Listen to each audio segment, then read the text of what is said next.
त्यामध्ये त्या पहिल्या युनायटेड प्रोव्हिन्सच्या पहिल्या महिला राज्यपाल बनल्या.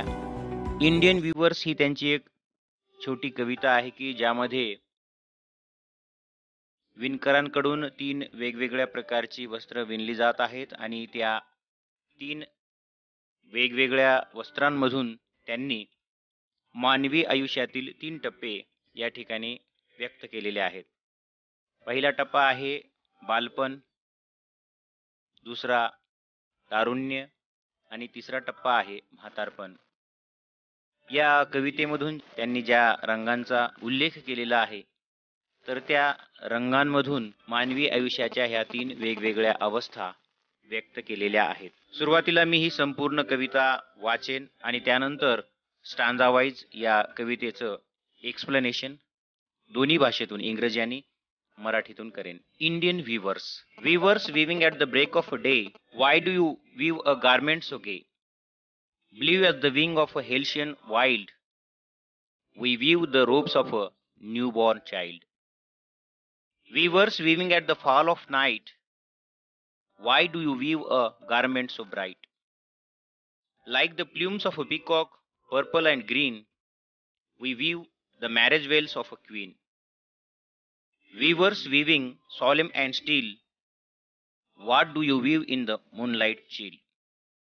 White as a feather and white as a cloud, we weave a dead man's funeral shroud. Sarojini Naidu. So this was the poem, and now I will explain the poem stanza wise. Friends, you know that the poem is about 3 stages of life, that is birth, youth and death. These are represented by the 3 garments that the weavers are weaving at 3 different times of the day. The colors of the garments are and the times of the day during which they are being woven is of great importance as it is symbolic of each stage. In the first stanza, the poet asks the weavers why they are weaving a garment so early in the morning, and the weavers answer that they were weaving the garment for a newborn child. Here the weavers compare the color of the robes to the bright blue colored wings of the wild Hessian. पहिल्या कडव्यामधून कवयित्री विणकरांना विचारते की ते एवढ्या सकाळी सकाळी वस्त्र का विणत आहेत. तेव्हा ते विणकर तिला उत्तर देतात की ते त्या एका लहान बाळासाठी वस्त्र विणत आहेत आणि याच कडव्यामधून ते त्या वस्त्राच्या रंगाची तुलना हेल्शियन पक्ष्याच्या पंखाशी करतात, ज्यातून एक नवीन आयुष्याची सुरुवात व्यक्त होते. In the second stanza, weavers weaving at fall of night, why do you weave a garment so bright? Like the plumes of a peacock, purple and green, we weave the marriage veils of a queen. In this stanza, the poet asks the weavers why they are weaving such a bright colored garment in the evening. The weavers answer that they are weaving the marriage veils for a queen by using purple, green colors, which are identical to the colors of feathers of a peacock. दुसऱ्या कडव्यामध्ये जेव्हा कवयित्री त्या विणकरांना विचारते की तुम्ही एवढं तेजस्वी असं वस्त्र का विणत आहात सायंकाळच्या वेळी, तेव्हा ते म्हणतात एका राणीसाठी तिच्या लग्नाचे वस्त्र विणत आहोत आणि जे मोरपंखासारख्या रंगांपासून बनलेला आहे. In the third stanza, weavers weaving solemn and still, what do you weave in the moonlight chill? White as a feather and white as a cloud, we weave a dead man's funeral shroud.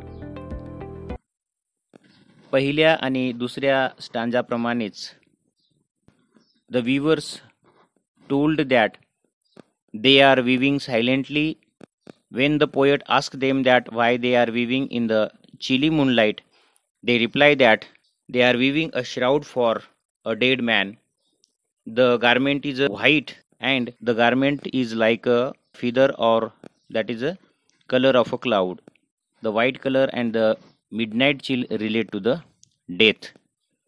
In this way, the poem has three stanzas and every stanza has four lines. When we observe the poem minutely, we note that the weavers feel cheerful and excited because they are weaving a bright blue colored robe on the birth of a child, which is a joyous occasion in the first stanza. And in the second stanza, they are happy because they are weaving marriage veils of a queen, which is a merry occasion.